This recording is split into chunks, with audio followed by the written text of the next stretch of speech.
అసహ్యంగా చండాలంగా వాగాను. చంపుతావా? చంపు. మీ తాత ముత్తాతలు జంతువులు చంపితే నువ్వు నన్ను చంపు. చంపి నా తల కూడా గుమ్మానికి వేలాడగట్టు. ఇదిగో, పుట్టినప్పటి నుంచి సీత నా భార్య అనుకున్నాను, ఆరాధించాను. నేను తాగుబోతుని, తిరుగుబోతుని, లపుట్టు వేదవునని చెప్పి ఆ సీతకు రామన్న చౌదరి గారికి దగ్గరుండి పెళ్లి జరిపించావు కదా. వాళ్ళ కాపురం కూల్చే వరకు నాకు మనశ్శాంతి ఉండదు. సీతని కట్టబెడితే పీటల మీద విషం దాకా చచ్చిపోతుందని బంగారు లాంటి రామునికిచ్చి పెళ్లి చేయించాను. వెంటనే నీ పద్ధతి మార్చుకోకపోతే నువ్వు తినే అన్నంలో విషం కలిపి చంపేస్తాను. వెదవా! వద్దు నాన్న, వద్దు. ఈ చెప్పు దెబ్బ ఎప్పుడో కొట్టుంటే బాగుపడి ఉండేవాడిని. నాన్న, నీ మీదొట్టు ఇంకెప్పుడు తప్పు చెయ్యను నాన్న, తప్పు చెయ్యను. నన్ను క్షమించు నాన్న. ఏర్పాట్లన్నీ పూర్తయ్యాయా? అది ఏమైంది లోకేశ్వరరావు? 50 జంటలు నమోదు చేయించుకున్నారండి. అందులో 30 జంటలకి దానం చేయడానికి మాత్రమే మన దగ్గర భూమి మిగిలి ఉంది. మరి మిగతా 40 ఎకరాలు అంటే మన పొలమంతా ఈవేళ బాబు గారు ఎన్ని సంవత్సరాల నుంచి దానం చేసుకుంటూ వస్తున్నారు. కొండలైనా కరిగిపోవలసిందే కదా. మరి ఇన్నాళ్ళు నాకెందుకు చెప్పలేదు? మీరు పుణ్యకార్యం చేస్తున్నారు, మిమ్మల్ని ఇబ్బంది పెట్టడం ఎందుకని. రామన్న పేరుతో 2000 ఎకరాలు ఉండాలిగా, అందులోంచి రాసేవాడిని. అందులో మిగిలిన 60 ఎకరాలే ఇప్పుడు రాశానండి. ఆయన పేరు మీద గజం భూమి కూడా మిగలలేదు. రేపు శుభకార్యం ఆకూడదయ్యా. నూతన దంపతులు నా ఇంటి దగ్గర నుంచి నిరాశగా తిరిగి వెళ్ళకూడదు. నాతోరా జగన్నాథం. అన్నయ్య, నువ్వు ఈ సాయం చేస్తే నా పరువు కాపాడిన వాడివవుతావు. 40 ఎకరాలే కాదు, నా యావదాస్తి మొత్తం రాసిస్తాను. నా ప్రాణాలను ఇస్తాను. లోకేశ్వరరావు, అయ్యా, కాగితాలు.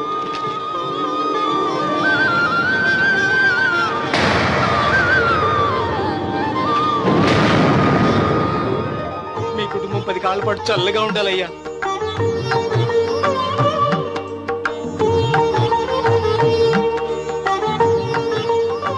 నీ పొలం వాయన దానం చేస్తాడు, పేరు తెచ్చుకుంటాడు. ఇంకా నీకే మిగులుతాది, గబ్బు లేచిపోతావు. తొందర పడకు, చూస్తావుగా.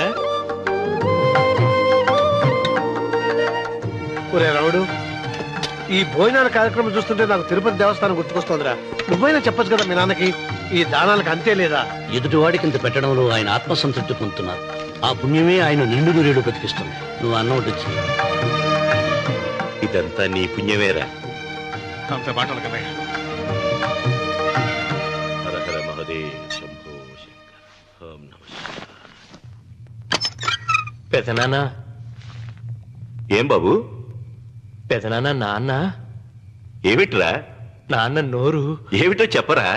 మా నాన్న నోరు తెరిచి నిన్ను అడగలేక నాకు దస్తావేజీలు ఇచ్చి పంపించాడు. దేనికి? మీరు మా దగ్గర తీసుకున్న పొలానికి గాను రుణపత్రం రాయించుకు రమ్మన్నాడు.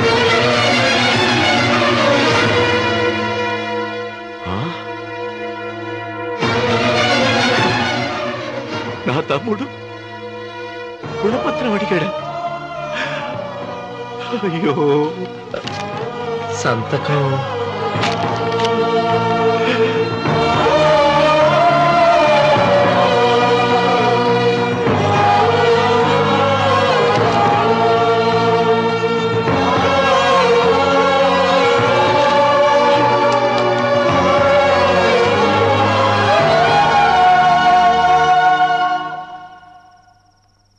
ఏంట్రా తినవేంటి?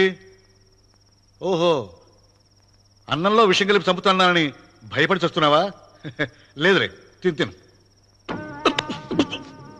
ఏంట్రా,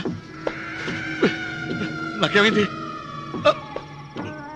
నువ్వు అన్నంలో విషం కలిపి నన్ను చంపుతానన్నావు కదా, ఆ పాపం నీకెందుకు అంటగట్టాలి అని నేనే నా అన్నంలో విషం కలుపుకున్నాను నాన్న. పొరపాటుగా పళ్ళాలు మారాయి. నాన్న, ఎలాగో చచ్చిపోతున్నావు కదా, నీకు రహస్యం చెప్పనా? ఇంతకు ముందే మీ అన్నయ్య చేత దొంగ దస్తావేజీల మీద సంతకం పెట్టించుకున్నా. వాళ్ళని వీధిలోకి తీసుకొస్తా. నాన్న, ఈయనతో నీకు చెప్పాక నేను ఎందుకు బతికిస్తాను? నాన్న, చిన్నప్పుడు నీ గుండెల మీద ఆడుకుంటే తెగ ఆనందపడేవాడు కదా, పోయేటప్పుడు కూడా ఆడుకుంటా ఆనందపడే. చల్ చల్ గుర్రం చలాకి గుర్రం, చల్ చల్ గుర్రం చలాకి గుర్రం, చల్ చల్ గుర్రం చలాకి గుర్రం, చల్ చల్. నాన్నా నాన్నా, అయ్యో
తొందరగా పోయినట్టు.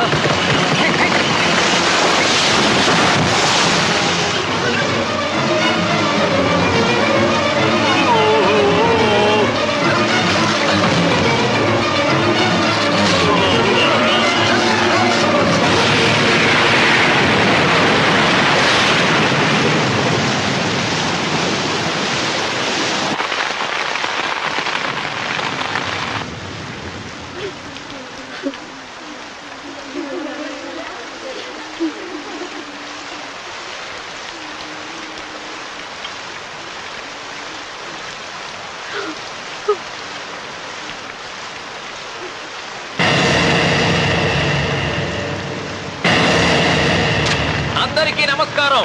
ఇది మా పెదనాన్న సంతకం పెట్టిన దస్తావేజు. అక్కడ మా నాన్న లేడు, ఇక్కడ మా పెదనాన్న లేడు. కానీ మా పెదనాన్న మా నాన్న దగ్గర 50 లక్షల డబ్బు, 40 ఎకరాల పొలం తీసుకున్నాడు. ఏ లోకేశ్వరరావు చెప్పు. అవునండి, నేను సాక్షి సంతకం చేశాను. ఈ అప్పు ఎలా తీరుతుందో ఆ ధర్మాత్ముడి సేవ అక్కడి నుంచి తీసేలోపు చెప్తే బాగుంటుంది. భిక్షపతి మతుందా నీకు? ఇదేనా అడిగే సమయం? ఆయన తగలబడిపోతే ఆయనతో పాటు ఈ నిజం తగలబడిపోతుంది.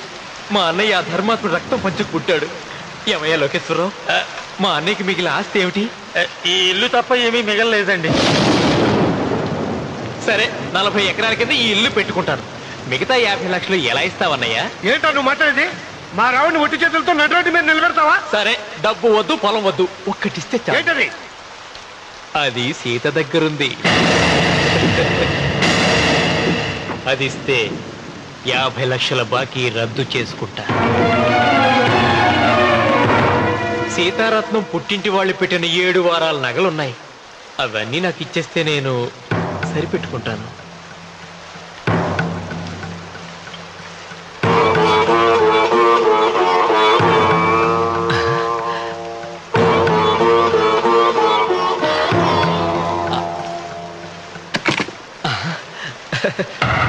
అదేమిటి, నీ మెళ్ళ ఉన్న మంగళసూత్రం బంగారం కదా, అది కూడా తీసిపెట్టు. అన్నయ్య తీసేమని చెప్పు. నువ్వు కట్టాల్సిన మా రావుడు కట్టాలని ఖచ్చితంగా కదా ఈ పని చేస్తున్నావు. తప్పు మాట్లాడుతున్నావు శాస్త్రి. నాకు ఆ తాళి అక్కర్లేదు, ఆ 50 లక్షలు కట్టమను.